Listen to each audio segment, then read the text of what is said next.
We all know that this needs to be solved in one way or the other. We need to get access again.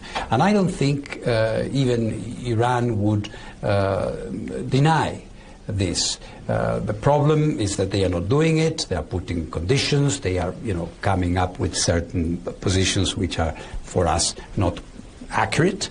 But it is absolutely necessary. Why? Because after the 12-day war, and with all the consequences that came with it, one was, of course, the loss of access for our inspectors in some places, in particular the most sensitive places, Isfahan, Fordo, Natanz, the places that were hit during this military campaign. And this coincides, obviously, with the most sensitive equipment and facilities that Iran used to have, and, importantly, the nuclear material, which is still there. By nuclear material, I mean uranium enriched at 60%, which is very, very close to military level use. So this is still there.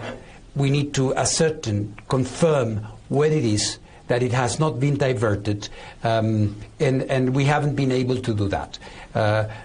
Communications have not broken down completely. I should say we are in constant conversation, contact with Iran, in particular myself with the foreign minister and others.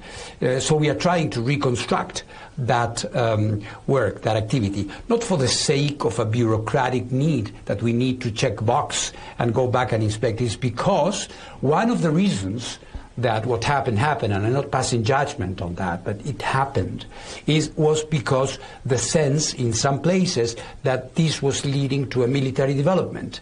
And this has not entirely disappeared. So medium to long term, we need to arrive to a framework, diplomatic framework, political framework, that will provide the stability which is lacking now.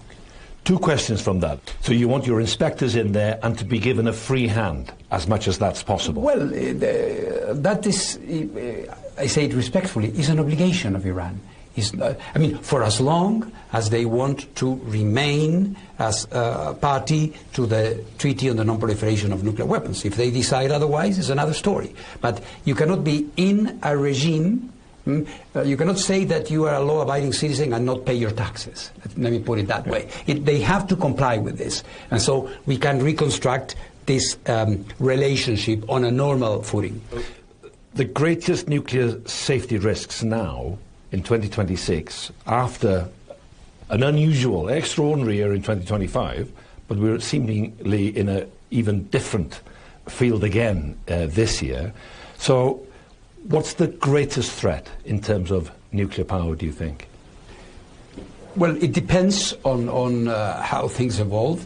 Obviously, there is one very urgent issue around what is happening between Russia and Ukraine at in the course of the war, and because of the fact that the Zaporizhzhia nuclear power plant is there at the front line, fourth year of the war, and ever so fragile as in the beginning. We have just now successfully, I would say, negotiated yet another partial ceasefire between the two sides, so that some essential repairs of one of the lines that is feeding the plant could be repaired. It's the fourth ceasefire we have negotiated. And that says a lot about two things: about the fragility of the situation there, where there is military activity, ongoing military activity, putting the safety of the plant at risk, and secondly, for us, the importance of our